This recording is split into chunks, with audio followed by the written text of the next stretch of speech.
Hello friends, welcome back. Sushil Mishra business class. आज जो हम चल रहे हैं वो है ऑर्गेनाइजेशन स्ट्रक्चर। आई होप सबको प्रीवियस क्लास मेरी समझ में आई होगी, अच्छी लगी होगी। बिल्कुल हाँ जी। अगर आपको अच्छी लगी हो और आप न्यू हैं तो प्लीज अभी आप मेरे इस चैनल को सब्सक्राइब कर दीजिए, लाइक कर दीजिए एंड शेयर कर दीजिए। आज हम चलने जा रहे हैं ऑर्गेनाइजेशन स्ट्रक्चर। इससे पहले हमने जो पढ़ा है वो ऑर्गेनाइजिंग प्रोसेस है। ऑर्गेनाइजिंग प्रोसेस में हमने चारों प्रोसेस पढ़ ली हैं, साथ में हमने इंपॉर्टेंस भी ऑर्गेनाइजिंग के पढ़ ली हैं। इसमें इस टॉपिक में जो हम पढ़ेंगे वो है ऑर्गेनाइजेशन स्ट्रक्चर, साथ में स्पैन ऑफ मैनेजमेंट और इस ऑर्गेनाइजेशन स्ट्रक्चर के टाइप्स भी पढ़ेंगे। साथ में उस टाइप्स के एडवांटेज एंड डिसएडवांटेज वो भी पढ़ेंगे। Let be start. Organisation structure क्या है? ऑर्गेनाइजेशन स्ट्रक्चर एक ऐसा फ्रेमवर्क है जो ये बताता है कि सबॉर्डिनेट एंड सुपीरियर, समझिए ध्यान से, सबॉर्डिनेट एंड सुपीरियर, ये एक ऐसा फ्रेमवर्क है जो ये बताता है मैनेजर एंड ऑपरेटिंग।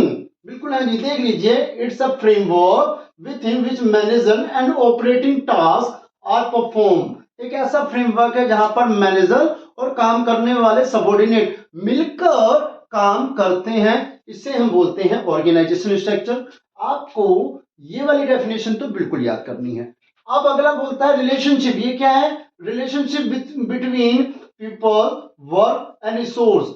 ये बताता है कि लोग क्या काम करेंगे, कौन से रिसोर्सेज से इनका रिलेशनशिप होता है, उसे हम ऑर्गेनाइजेशन स्ट्रक्चर बोलते हैं। बिल्कुल हाँ जी, दोबारा बता देता हूं। पीपल, वर्क, जो लोग हैं वो क्या काम करेंगे, किन रिसोर्सेज से, बिल्कुल जी, रिसोर्सेज को कैसे यूटिलाइज करेंगे, कैसे उसका वर्क करेंगे, इन्हें हम बोलते हैं रिलेशनशिप बिटवीन। बिल्कुल इसका ऑर्गेनाइजेशन स्ट्रक्चर है। अब जो है 1 मार्क्स का आपके एग्जाम में आ सकता है, वो क्या है? वो है स्पैन ऑफ मैनेजमेंट। बिल्कुल हाँ जी, स्पैन ऑफ मैनेजमेंट क्या कहता है? रेफर, सिंपल तरीके से समझिए। स्पैन ऑफ मैनेजमेंट कहता है कि एक सुपीरियर के अंडर में कितने इफेक्टिवली सबॉर्डिनेट हैं। बिल्कुल हाँ जी, कितने सबॉर्डिनेट काम कर रहे हैं उसे बोला जाएगा span of management. Simple term में समझिए, स्पैन ऑफ मैनेजमेंट कहता है कि एक सुपीरियर, एक मालिक है, उसके अंडर में कितने सबॉर्डिनेट काम कर रहे हैं। जैसे आप मैनेजर हैं, सपोज दैट आपके मैनेजर के अंडर में कितने सुपीरियर वर्क कर रहे हैं, काम कर रहे हैं इफेक्टिवली तरीके से, उसे बोला जाएगा स्पैन ऑफ मैनेजमेंट। बिल्कुल हाँ जी, ये तो था हमारा ऑर्गेनाइजेशन स्ट्रक्चर। आई होप समझ में आया होगा। अब चलते हैं ऑर्गेनाइजेशन स्ट्रक्चर में types of organisation structure. Types में आज जो हम पढ़ेंगे इसमें 2 टाइप्स होते हैं। बिल्कुल हाँ जी, इससे पहले हमने डिपार्टमेंटलाइजेशन जो पढ़ा है, बिल्कुल हाँ जी, उसी में थोड़ा सा बड़ा लेवल है। बिल्कुल हाँ जी, ध्यान से देखते हैं। ऑर्गेनाइजेशन स्ट्रक्चर में 2 टाइप्स हैं। सबसे पहला जो है वो है आपका फंक्शनल, और सेकंड जो है भाई वो क्या है? डिविजनल। पहला फंक्शनल है, दूसरा डिविजनल है। फंक्शनल क्या बोलता है? फंक्शनल स्ट्रक्चर वो स्ट्रक्चर होता है जो सिर्फ और सिर्फ वर्क से रिलेटेड, बिल्कुल हाँ जी, वर्क टू रिलेटेड होता है। ध्यान दीजिएगा, फंक्शन के बेसिस पर डिवाइड कर रखा है, उसे बोला जाता है फंक्शनल स्ट्रक्चर। कैसे? अगर किसी भी कंपनी में प्रोडक्शन हो रहा है तो प्रोडक्शन क्या है? फंक्शनल आ गया, प्रोडक्शन फंक्शनल है।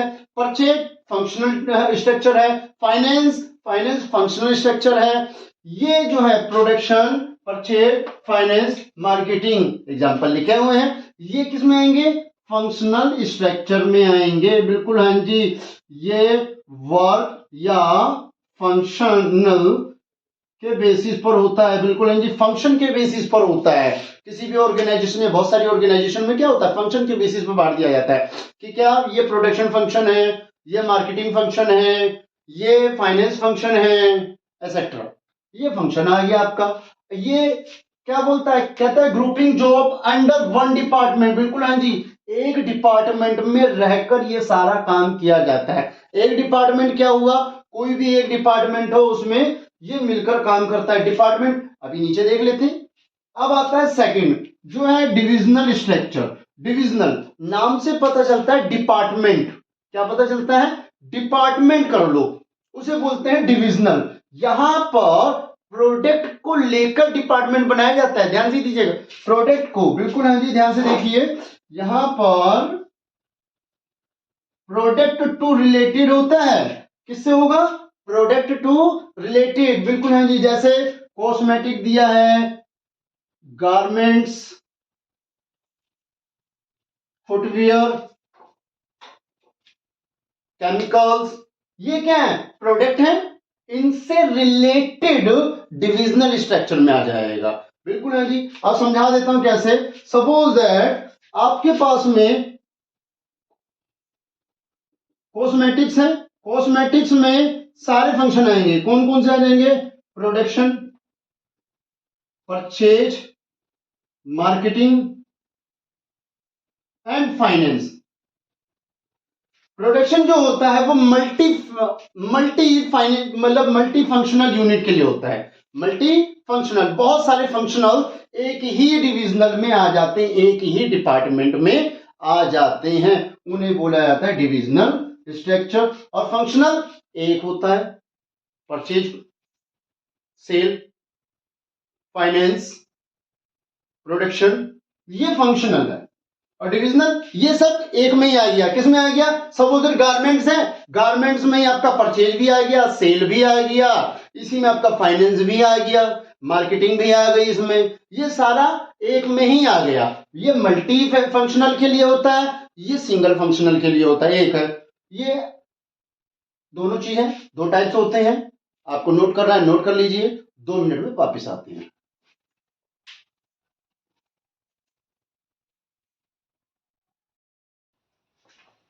अब स्टार्ट कर रहे हैं हम फंक्शनल एंड डिविजनल के एडवांटेज एंड डिसएडवांटेज, बिल्कुल है जी, स्टार्ट करते हैं।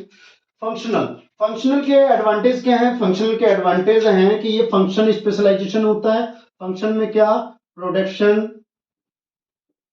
परचेज, सेल, ये इसमें स्पेशलिस्ट होते हैं, इनको और किसी से कोई मतलब नहीं है, अपने फंक्शन पर स्पेशलाइजेशन होंगे, उसी के अकॉर्डिंग ये काम करते हैं। इफेक्टिव कोऑर्डिनेशन एंड कंट्रोल, अपना जो इनका प्रोडक्शन है, वर्क है, परचेज है, सेल है, उस पर इनका फुल्ली कंट्रोल होगा और पूरी तरह से ये कोऑर्डिनेशन होकर काम करेंगे, पूरा तरह से कंट्रोल होता है, हाँ जी याद रखिए, पूरी कंट्रोल होगा, पूरी तरह से कंट्रोल होगा, कोऑर्डिनेट करके काम करेंगे कि भैया परचेज है तो परचेज पे कंट्रोल रहेगा इनका कि पूरा से पूरा, ज्यादा से ज्यादा मेरा परचेज हो सके। प्रोडक्शन है तो प्रोडक्शन पर ध्यान रहेगा कि भैया ज्यादा से ज्यादा मेरा प्रोडक्शन हो सके, सेल है तो सेल रहेगा, पूरा कंट्रोल होगा। इजी इन ट्रेन, आसानी होती है ट्रेनिंग देने में, क्यों, क्योंकि सिंगल फंक्शन पर ही इन्हें ट्रेनिंग देनी है, याद रख लीजिए, सिंगल फंक्शन में। कैसे, प्रोडक्शन है तो प्रोडक्शन के लिए ट्रेनिंग दोगे, परचेज है तो परचेज के लिए ट्रेनिंग दोगे, सेल्स है तो सेल्स के लिए ट्रेनिंग दोगे, इसलिए आसानी चीज ये है, इजली चीज ये है कि आप इन्हें ट्रेनिंग आसानी से प्रोवाइड करवा सकते हो, ये ट्रेन भी हो जाएंगे आसानी से, क्यों, क्योंकि सिंगल फंक्शन में काम करना है, ट्रेन लेना है, इसलिए आसानी है, इजिली है, कोई दिक्कत नहीं होगी। आता है avoid to duplication, avoid to duplication का मतलब क्या है, यहां पर नॉट एक्स्ट्रा कॉस्ट, कोई भी फालतू की कीमत या कॉस्ट नहीं लगेगी, मतलब आपके पास में स्पेशलिस्ट पर्सन है आपके फंक्शन के रिलेटेड, तो जब स्पेशलिस्ट पर्सन है तो गलतियां तो करेंगे ही नहीं, गलती होगी नहीं तो अवॉइड एंड डुप्लीकेशन हो गया, बिल्कुल है जी, काम परफेक्टली होगा, एक्स्ट्रा कॉस्ट नहीं होगी, टाइम वेस्ट नहीं होगा, मटेरियल वेस्ट नहीं होगा, कॉस्ट एक्स्ट्रा नहीं लगेगी, सब कुछ बचेगा, तो ये आपके एडवांटेज है। अब डिसएडवांटेज क्या है, डिसएडवांटेज बोलता है फंक्शनल इंपायर, फंक्शनल इंपायर का मतलब है ये सिर्फ सिंगल लाइन में ही है, सिर्फ फंक्शन से रिलेटेड रखेंगे और किसी से कोई मतलब नहीं है, बाकी दुनिया जाए भाड़ में, हमें अपने से मतलब है, दुनिया जाए भाड़ में, यही चीज है यहाँ पर, बाहर की दुनिया क्या चल रही है कोई मतलब ही नहीं है, सिर्फ अपने से मतलब है, क्या, फंक्शनल, प्रोडक्शन वाले को सिर्फ प्रोडक्शन से मतलब है, परचेज से कोई मतलब ही नहीं है, परचेज हो या ना हो मतलब ही नहीं है भैया, परचेज वाले को परचेज से मतलब हो, सेल हो या ना हो, सेल वाले को सेल से मतलब है, प्रोडक्शन या परचेज हो या ना हो, तो इसीलिए सिर्फ फंक्शनल इंपायर पर ध्यान दिया, थोड़ी यहाँ पर कमी है, यही है कि अपने मतलब से मतलब रखा जाता है, डिफिकल्टी टू अकाउंटेबल, बिल्कुल हाँ जी। यहाँ किसी को यही नहीं पता है कि कौन अकाउंटेबल होगा, कौन आंसर देगा, थोड़ा ये प्रॉब्लम है। कंपनी का ऑब्जेक्टिव क्या है ये अलग बात हो जाती है। यहाँ तो भी बोला जाता है भी ये डिफिकल्टीज अकाउंटेबल है, अकाउंटेबल के बारे में नॉलेज नहीं है कि कौन किसको जवाब देगा, कोई मतलब ही नहीं है। सब अपने अपने में सेपरेट घुसे हुए हैं, अपने अपने प्रोडक्ट में काम कर रहे हैं, कोई मतलब ही नहीं है किसी से। फिर आता है इनफ्लेक्सिबिलिटी, फ्लेक्सिबल नहीं है। दोबारा बता देता हूं, ये फ्लेक्सिबल नहीं है। फ्लेक्सिबल नहीं है, कारण क्या है? कारण ये है कि बेटा ये ना एक लाइन में स्पेशलिस्ट है, एक पॉइंट में स्पेशलिस्ट है। क्या प्रोडक्शन वाला एब्सेंस हो गया, सपोज दैट मशीन ऑपरेट नहीं कर पा, नहीं है उस दिन, नहीं आया, और परचेज वाले से बोला जा भाई प्रोडक्शन कर दे, नहीं कर सकता ना भाई। क्यों? क्योंकि उस चीज की ट्रेनिंग ही नहीं है उसके पास में। तो ये क्या इनफ्लेक्सिबिलिटी है, फ्लेक्सिबल नहीं है। जिस दिन वो एब्सेंट हो गया प्रोडक्शन वाला बंदा, उस दिन प्रोडक्शन ही नहीं होगा। जिस दिन परचेज वाला एब्सेंट हो गया, उस दिन प्रोडक्शन वाला परचेज नहीं कर सकता। क्यों? क्योंकि उसे सिर्फ प्रोडक्शन के लिए ही ट्रेनिंग दी है, परचेज के लिए नहीं दी है, इसलिए वो एब्सेंट हो गया तो काम खत्म। इसलिए से बोलिए डिसएडवांटेज है तीनों, जो कि फंक्शनल में काफी ज्यादा प्रॉब्लम क्रिएट कर देते हैं। अब जो चलते हैं वो है आपका डिविजनल। डिविजनल में क्या बोलता है? डिविजनल में एडवांटेज क्या है? फंक्शनल में फंक्शनल स्पेशलिस्ट था, तो डिविजनल में किसमें होगा? प्रोडक्ट, बिल्कुल हाँ जी। प्रोडक्ट माने गारमेंट्स है, फुटवियर है, कॉस्मेटिक है, एक्सेट्रा, ये स्पेशलिस्ट होंगे इसमें। दूसरा अकाउंटेबिलिटी, बिल्कुल हाँ जी, अकाउंटेबिलिटी होती है। गारमेंट्स में क्यों नहीं बिक रहे ज्यादा कपड़े, तो गारमेंट वाले से पूछ सकते हैं, गारमेंट वाला बोलेगा कि सर ये प्रॉब्लम है, ये प्रॉब्लम नहीं है। सब कोई अपने अपने लिए अकाउंटेबल होता है। क्यों? डिपार्टमेंट है ना, डिपार्टमेंट अकाउंटेबल इजिली होता है। साथ में डिसीजन मेकिंग भी ये होते हैं, खुद क्विक डिसीजन ले लेते हैं कि कैसे हम अपने प्रोडक्ट की सेल बढ़ाएं, कैसे हम रॉ मटेरियल लेकर आए, कहां से हम रिसोर्सेज लेकर आए, डिसीजन तुरंत ले सकते हैं। ये एडवांटेज होती है इनकी। तीसरा जो है एक्सपेंशन ग्रोथ, डिसीजन तुरंत लेते हैं अपने बिजनेस को एक्सपेंस एंड ग्रोथ करने के लिए, अपने डिपार्टमेंट को बढ़ाने के लिए, उसकी ग्रोथ करने के लिए ये तुरंत, बिल्कुल हाँ जी, क्विक डिसीजन ले लेते हैं। किसी से पूछने नहीं आएंगे कि सर डिसीजन लें या ना लेना, डिसीजन ले लिया, अब अकाउंटेबिलिटी दे देंगे कि हाँ सर हमने डिसीजन लिया था, उसका रिजल्ट अच्छा है, देख लीजिए। ये इसका एक्सपेंशन ग्रोथ का, ये डिविजनल का एडवांटेज था। अब डिसएडवांटेज जो है वो दो ही है इसमें, सिर्फ दो है, ओनली टू। क्या है? डिपार्टमेंटलाइजेशन कॉन्फ्लिक्ट हो जाता है। अब कॉन्फ्लिक्ट कैसे हो जाता है?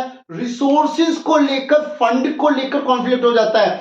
अब गारमेंट चाहता है मैं भी पैसा, ये चाहता है मुझे भी पैसा मिले, ये चाहता है ये मुझे भी पैसा मिले, तो पैसे को लेकर बंटवारा हो गया, भाई किसको कितना मिलना है, बिल्कुल दिमाग खराब हो जाएगा। इसलिए कॉन्फ्लिक्ट हो जाता है, आपस में मतभेद हो जाते हैं कि यार मुझे ज्यादा मिलना चाहिए था, क्यों? मैं अपने बिजनेस को, अपने डिपार्टमेंट को एक्सपेंशन ग्रोथ करना चाहता हूँ।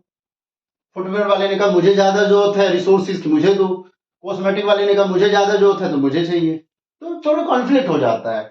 दूसरा जो होता है ignorance of organisational objective, organisation जो चाहता है, जो ऑब्जेक्टिव है उसका, वो इग्नोर हो जाता है। इनके पर्सनल, ध्यान से देखिए, इनके पर्सनल डिपार्टमेंट ऑब्जेक्टिव आ जाते हैं यहाँ पर, बिल्कुल हाँ जी। ये गारमेंट का खुद का अपना ऑब्जेक्टिव आ जाता है, फुटवेयर का अपना ऑब्जेक्टिव आ जाता है, कॉस्मेटिक का अपना ऑब्जेक्टिव आ जाता है। यहाँ ऑर्गेनाइजेशन का ऑब्जेक्टिव धरा रह जाता है, ये अपने अपने ऑब्जेक्टिव में ध्यान देने लग जाते हैं। थोड़ा यहाँ ये कॉन्फ्लिक्ट हो जाता है, थोड़ी प्रॉब्लम क्रिएट हो जाती है, जिसको सॉल्व करने के लिए थोड़ी प्रॉब्लम हो जाती है, समस्याएं हो जाती हैं। अब आपने जो पढ़ा वो है भैया फंक्शनल एंड डिविजनल के एडवांटेज डिसएडवांटेज, दोनों पढ़ लिए हैं आपने। आई होप सबको समझ में आया होगा। अगर कोई दिक्कत है तो कमेंट बॉक्स में जाकर मुझसे पूछ सकते हैं, और प्लीज लाइक एंड सब्सक्राइब जरूर कीजिए। Thank you very much.